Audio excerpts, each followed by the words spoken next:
Welcome back to Ace Attorney Anime Review. This is episode number 5.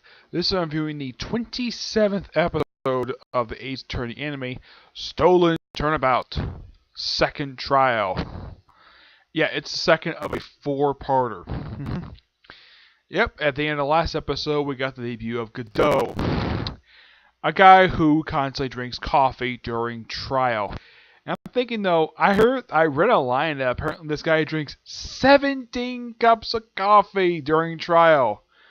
And I'm thinking though, when did he need to use the restroom after drinking 17 cups of coffee? Yeah, he is obsessed with coffee. He's a guy who's essentially put every half of the character Jordy from Next Generation because it's the silly visor. They don't explain him here. He's not explained from when I read about online. He's not explained until the final case of the third game, which the season's based on.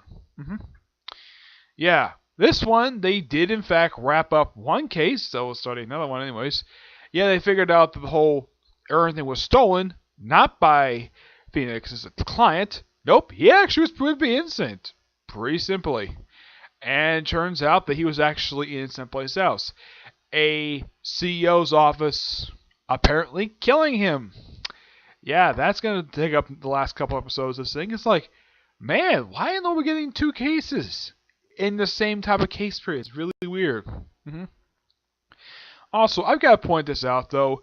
Apparently, even though Godot basically had his cup thrown in his hand, like, all of a sudden, poof, here is their cup. Like, somebody just...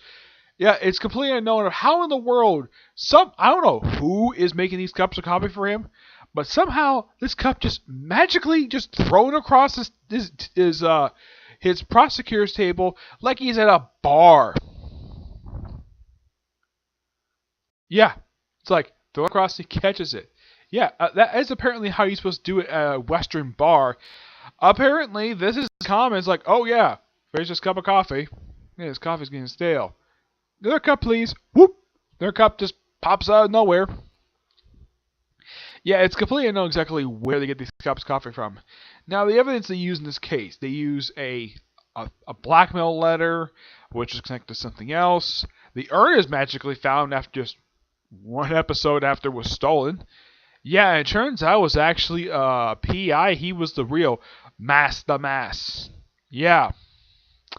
So basically, this is turned from a theft to a murder, which I'm not surprised about that due to, well, if you look at Phoenix Wright so far, he's pretty much tried murder cases.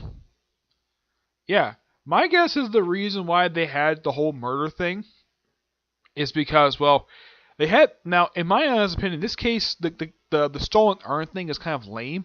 Like, why would anyone want to steal an urn for me? Yeah, it's a good-looking urn, but why? It seems like a dumb thing to steal. You couldn't steal like something else, like another statue, but an urn? Really? Just because it looks nice? Yeah, if I would not steal an urn. I'd rather steal a statue or jewelry if I was a thief. Even though I'm not. I am not a thief at all. I would not go for an urn. Yeah. That's something I would not do if I was a thief, but I'm not. I am not a thief. I'm just a guy who just makes videos on YouTube. Simple as that. Overall, this episode is actually pretty good. Also, yeah, this episode is noteworthy for having Maya not doing well, going to being Mia. Yeah, she doesn't transform into her at all. No, she doesn't. Yeah. Like in the first episode, she doesn't do that either, surprisingly. Yeah, I don't know why. It's like the past 3 episodes she hasn't channeled Mia for some reason. Yeah, it's never explained why. I like the fact Pearl showing up in these episodes, which is fine. And it's almost like, unlike in previous cases where they usually do gather evidence, this one episode didn't feel like they're gathering evidence. Like, oh, just have it be whatever else. Also, Larry Butts returns this episode. Yeah, he returns after being shown up apparently in last week's episode.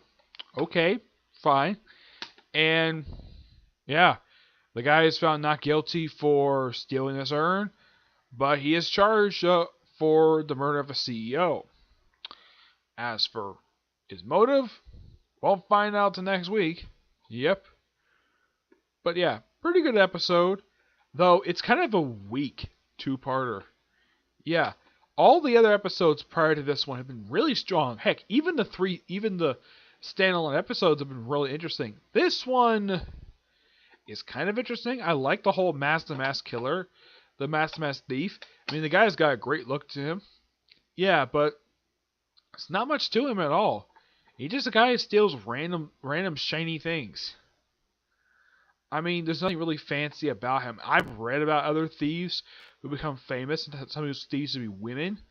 But this guy's got the guy got a cool look, nice looking mask.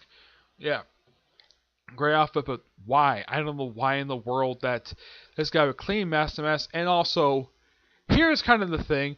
I kind of knew even before reading online, like, okay, yeah, this particular ace detective is in fact the mask mess because the hair. Yes. Did anybody bother to look at mask mess hair and like, oh yeah, his hair matches this guy, and it was very predictable. This guy was in fact mask to mask. I'm like, seriously, this PI who uses a magnifying glass, a tiny one, as a freaking monocle. No idea why. But at least it get interesting. Also, yeah, apparently Godot doesn't do the whole thing whenever they do objection. Doesn't like flow a gust of wind like I've seen like one other prosecutor. Also, I should point out though, Miles Edgeworth, if I looked up online, is technically not in the third game from what I've heard. I think he does show up toward the very end. But yeah, he's largely absent from the third game. He does show up in last season, like the second half of the season, which is adapted from the second game of the series.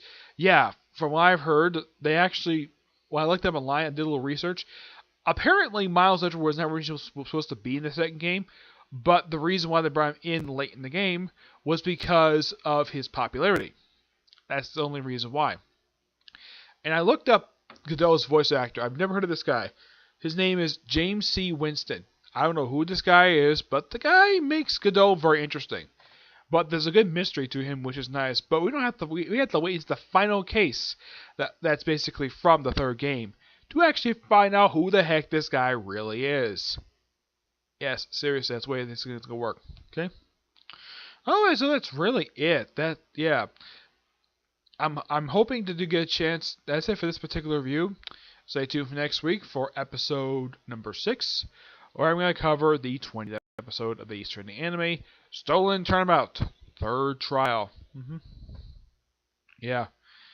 And I may or may not get time to do my review for Rosario plus Vampire. I was hoping to do it a little while ago, but I was trying to finish some comics prior to that. But yeah, so at this rate, I'm probably going to review it probably tomorrow. At this rate, but yeah, I'm loving this series. But until I see you in the next review, bye. Not that one.